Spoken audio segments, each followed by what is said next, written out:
Hello everyone. My name is Peter. Welcome to the true stories being shared here. Please sit back and listen to today's story. AITAH for wanting to leave my fiancée because of her abusive family. I've been dating my fiancée for 4 years, and we've been engaged for 7 months. We're trying to plan a wedding for around next fall. To put it mildly, her childhood was awful and abusive. Her parents are raging narcissists, and she was the scapegoat for her 2 brothers. She was abused and discarded as soon as she turned 18.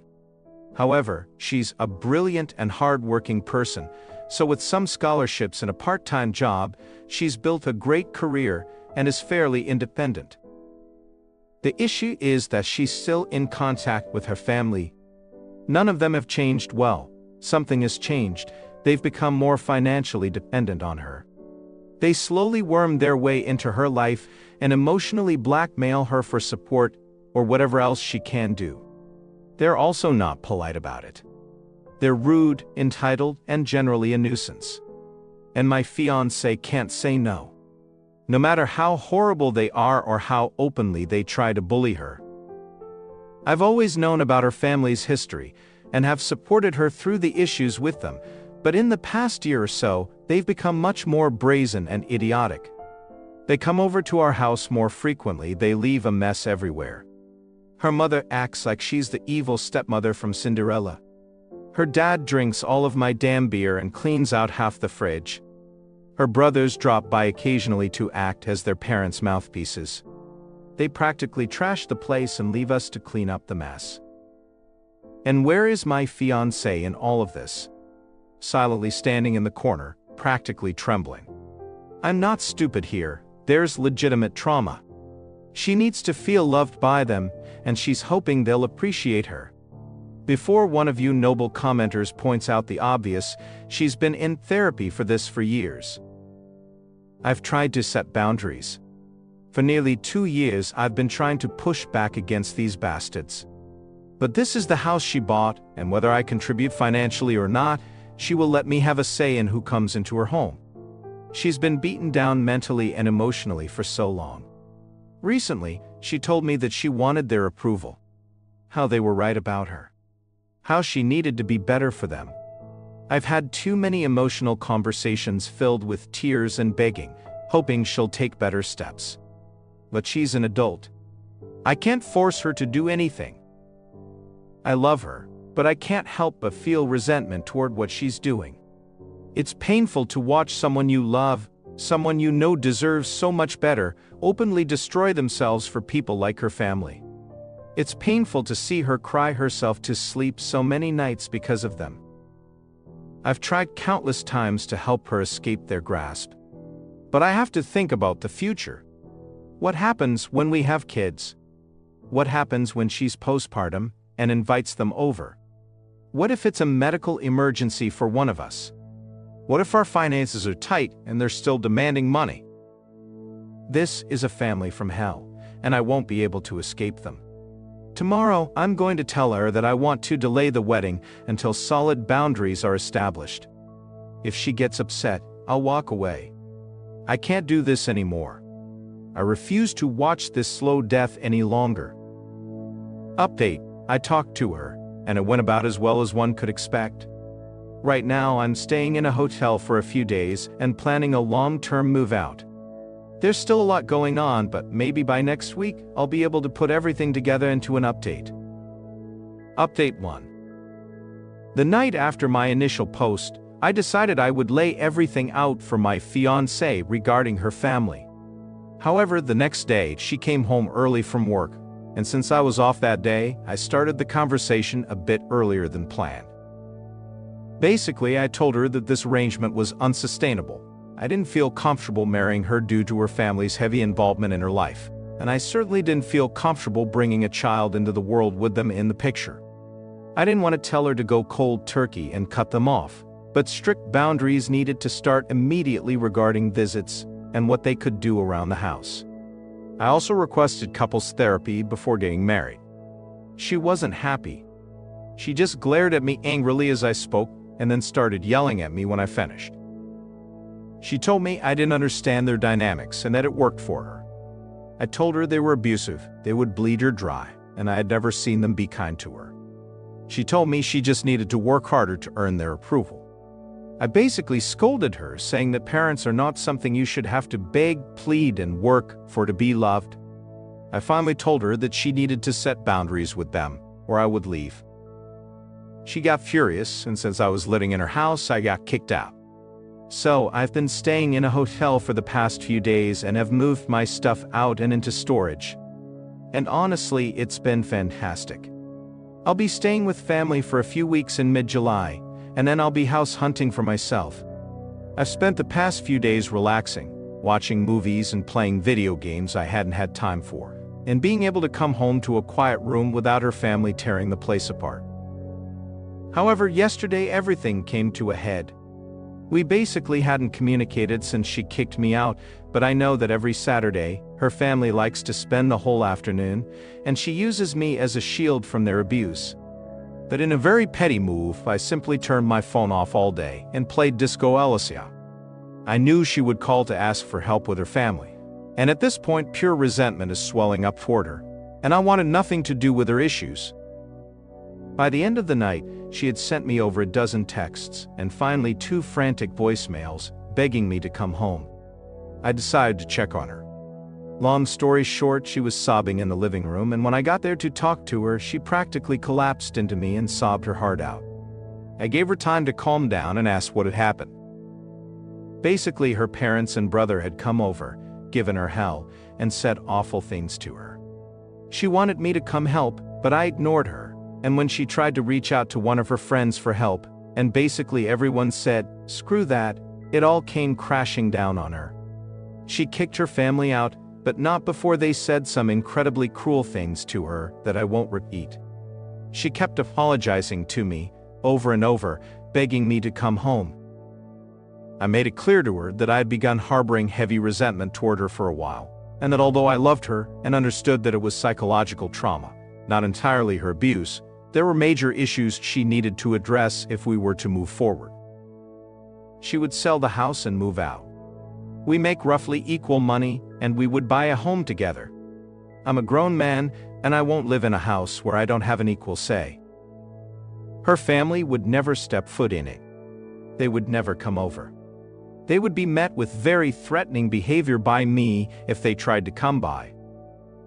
She would meet a new therapist, and we would begin pre-marriage counseling. She would never force me to be around her family. We'd go LC, low contact, with her family for now, but make no mistake, we'd be working towards full NC, no contact for her. I told her that I loved her, we've been together for a while, and we've had great memories together, and I know she's been abused, but these are non-negotiable, and if she had any issue with any of them, we'd go our separate ways.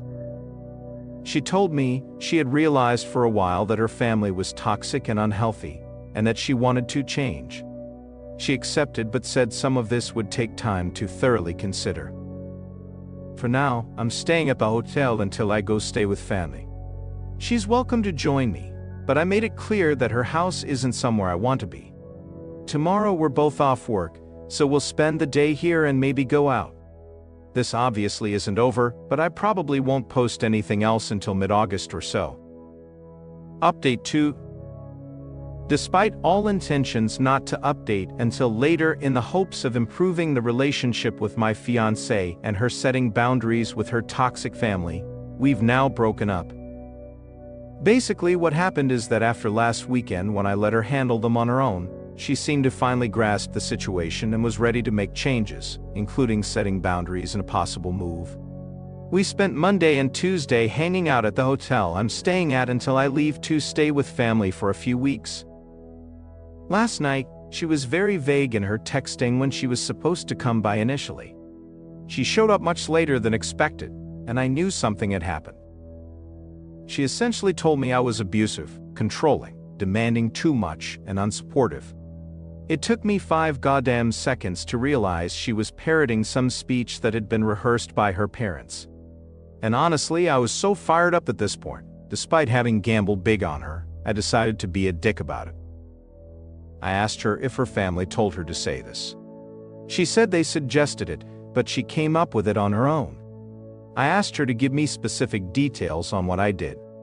She said I was freeloading off her. I reminded her that I was paying 50/50 on her goddamn mortgage, 50/50 on utilities and groceries too. I have my own car, I pay for it. A job that makes as much as hers, unlike her leech-ass parents who demand weekly payments and raid the kitchen on weekends. I told her to try again with something better. She looked confused and said I was trying to isolate her. I smirked like an asshole and told her I've always supported so many friendships that she ruined on her own because nobody wanted to deal with her family or be used as a shield like me. At this point, I really wanted to know why she was so determined to ruin her life for these people. She just screamed that I didn't understand her family and that she was just trying to win their love and was basically preaching at this point. It's amazing how close you can get.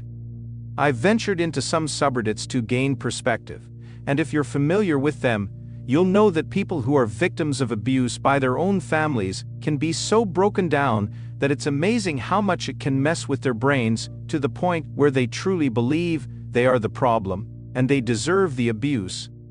Well, that was her. She was utterly broken down and didn't want help. She didn't want to be better, she just wanted to get worse. Honestly, it hit me like a truck. I truly felt like a fool for trying, even though it's what I had to do from the start. She was nearly hysterical by this point, and I was mentally exhausted and needed her to leave before someone called the cops. She eventually left, but I had a few concerned neighbors check on me. Some of her friends knew and texted me to check on how I was. I told them the truth, and that I just needed to be alone to think about what to do next. They revealed she had given similar speeches after they expressed concern for her. One even heard she might be at risk of losing her job. She's definitely in some sort of mental breakdown. As far as I know, she's now completely isolated. She's really sprinting into a miserable, lonely life right now.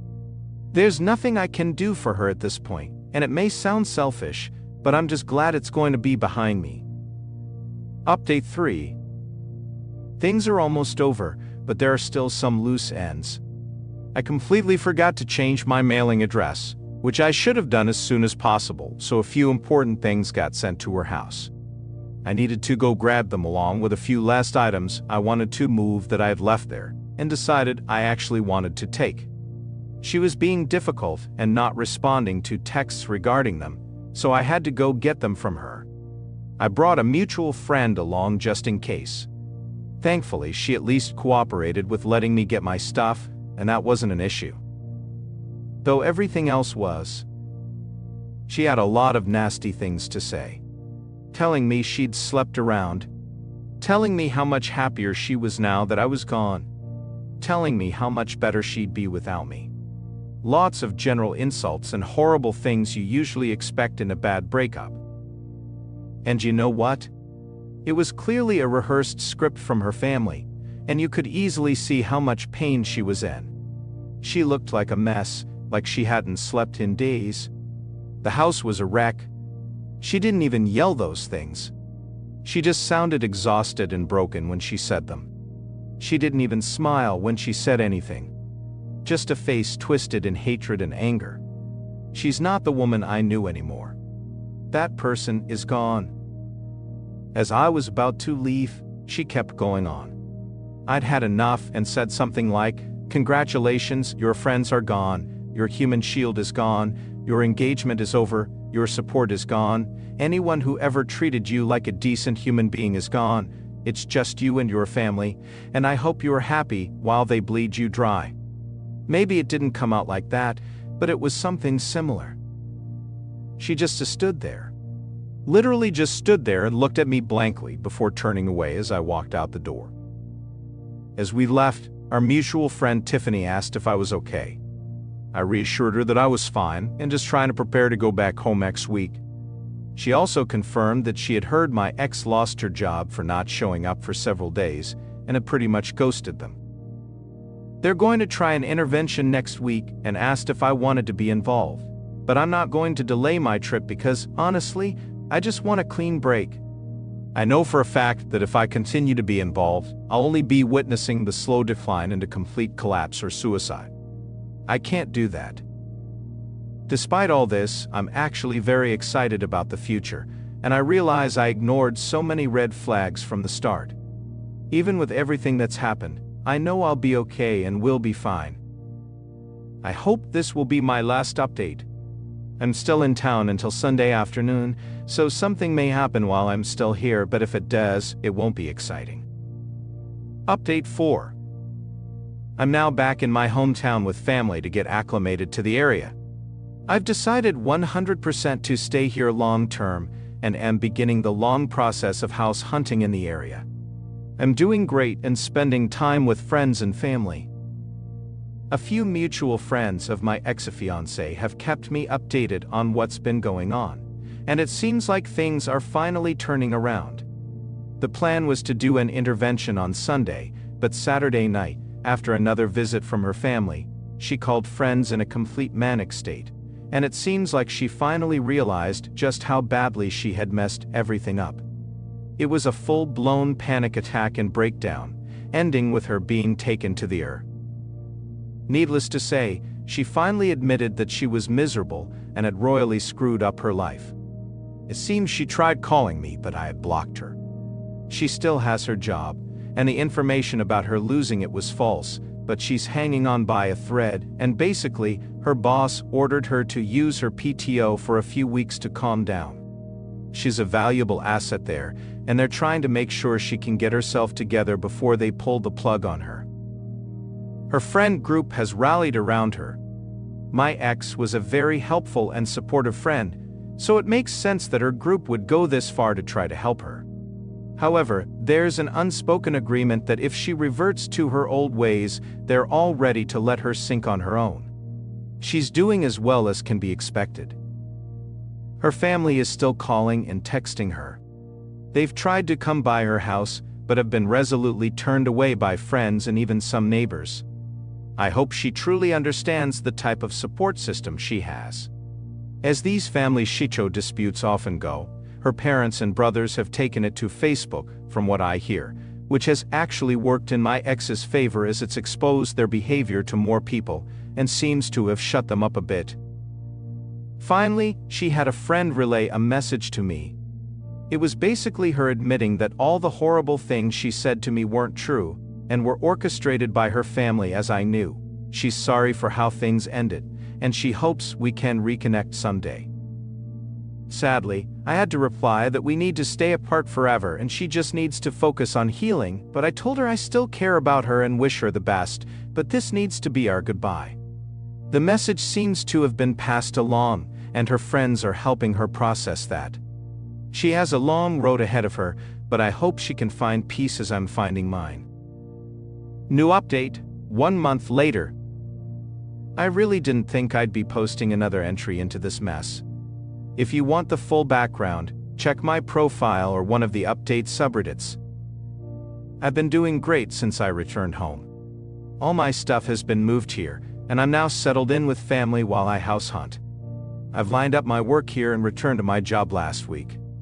I occasionally pop on here to comment and shitpost, but that's about it. Unfortunately, despite all the best intentions of my old friends, things have now taken a complete nosedive and ended in the worst possible way, with the friend group breaking up. My ex has taken her own life. Most of what I'm about to tell you, I learned last night. Since I left, her friends had been helping her get back on her feet, pushing her into better therapy, helping set boundaries with her family, getting her out of the house. They really went above and beyond.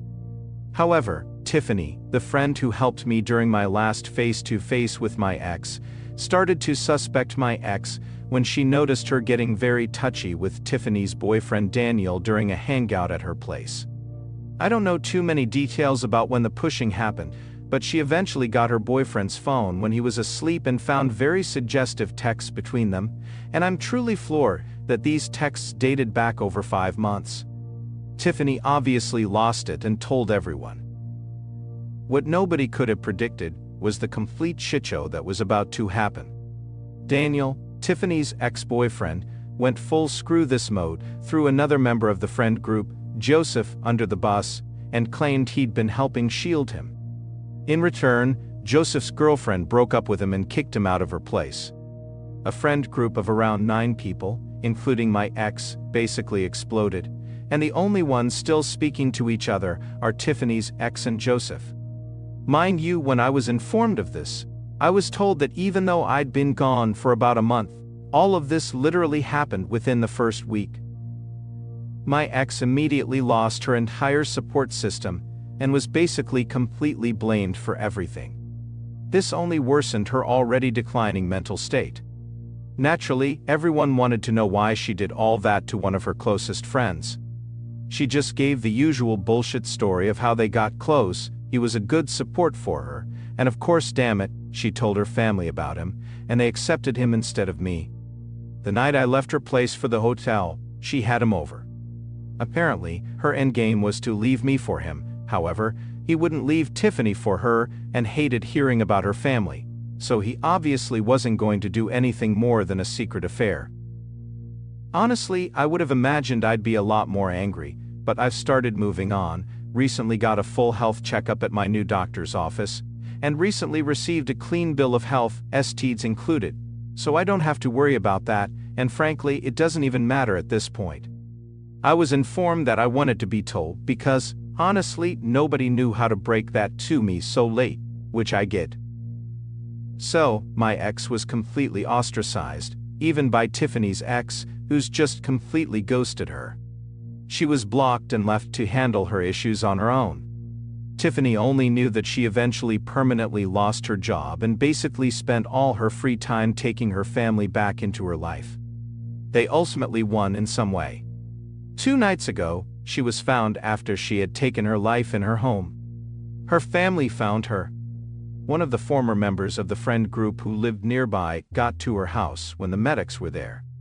Her family was there, and apparently, they couldn't have cared less. Tiffany called me last night just to give me a heads up. There were some notes, and she very delicately asked me if I wanted mine just for closure. I honestly don't know what to do about that. Right now, I'm feeling very emotionally fucked up. I never really knew this woman. I had to accept in the past month back home that she had been abusing me in the relationship with what she put me through with her family. And now it seems like it was a way to try to push me out so she could be in another man's arms that her family seemed to like. Honestly, it just confuses me more, because what did he have that I didn't? Did they just enjoy wrecking her life? Was anything about her real? Was anything that happened with the group of people I spent years of my life with real? Coming back here was the best decision I ever made, and now I'm completely sure of that. I'll likely start some therapy to process this mess, spend time face-to-face with a group of people I actually trust rather than online, and I have my family here to support me. But yeah, this is going to fuck with me for a long time.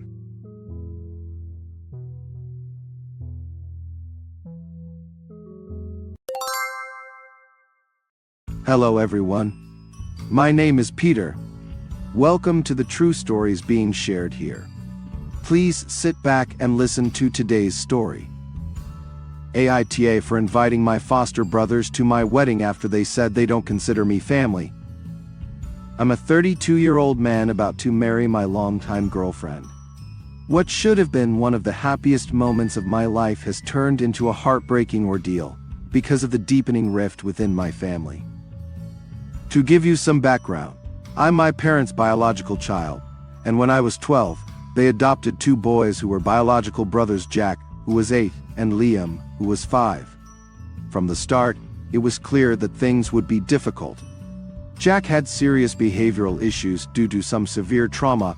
I won't go into detail, but it's significant.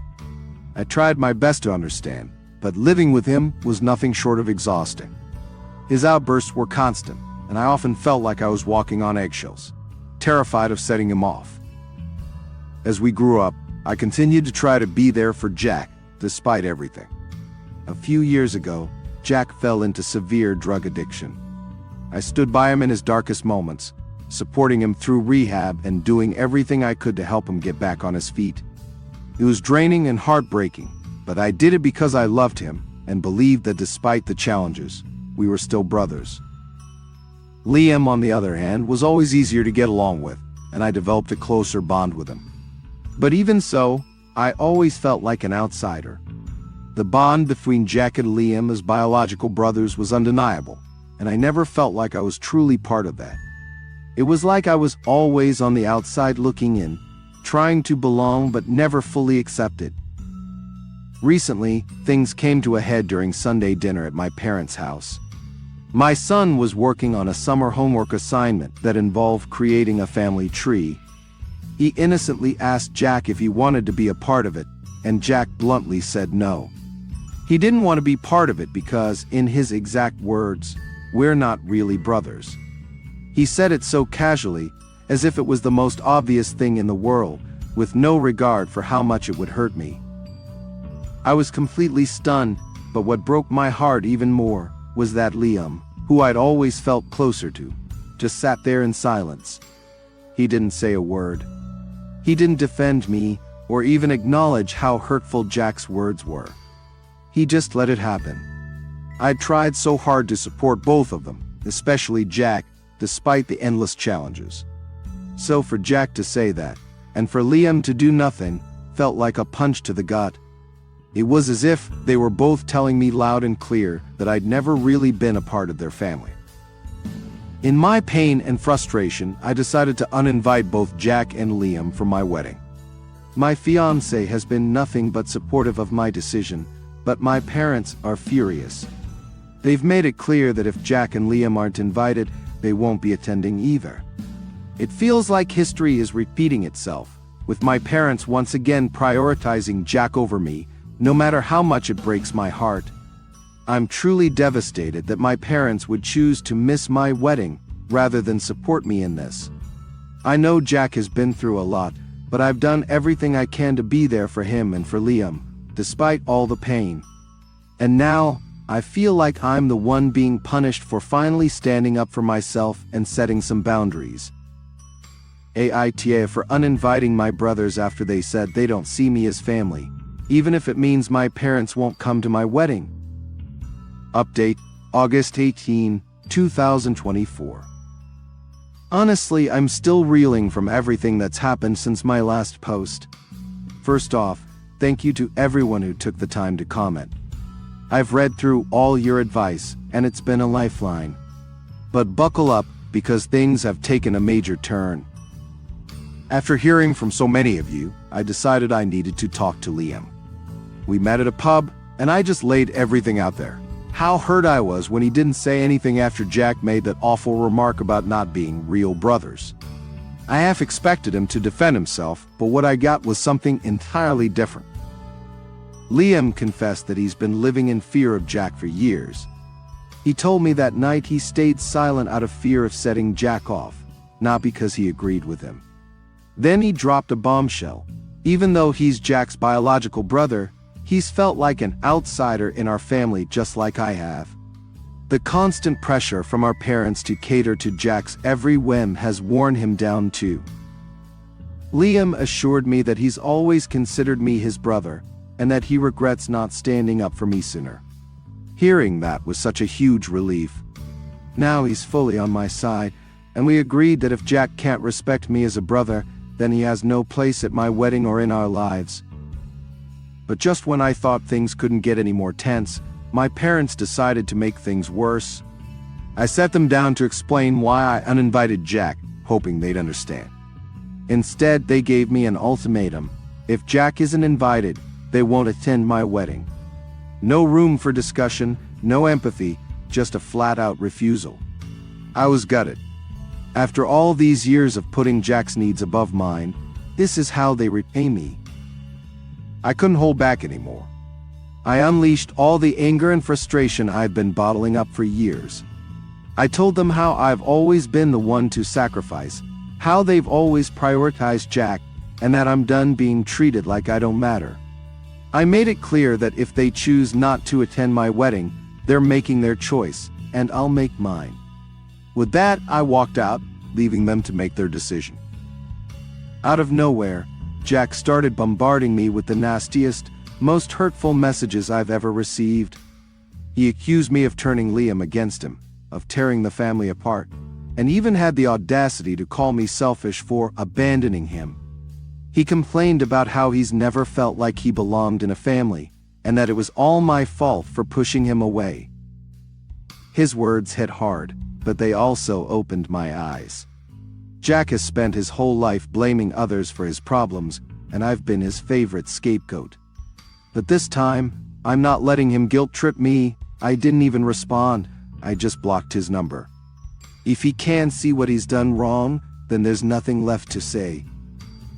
Liam was furious when I told him about Jack's messages. He's more determined than ever to support me, and we've decided to keep our distance from our parents until after the wedding. Liam's been my rock through all of this, helping me plan the wedding and making sure I don't have to deal with this mess alone. So the wedding is still on, but with a much smaller guest list. My parents haven't contacted me since our argument, and at this point I don't care if they show up or not. This day is about me and my fiancée, and I won't let anyone, even my family, ruin it. Thank you again for all your support and advice. I'll let you know if anything else happens, though I really hope my next update is just about how amazing the wedding was. Fingers crossed. Update 2, August 25, 2024. Hi everyone, I wanted to give an update after everything that's happened over the past week. A lot has changed, and I'm so grateful to say that things are heading in a much better direction.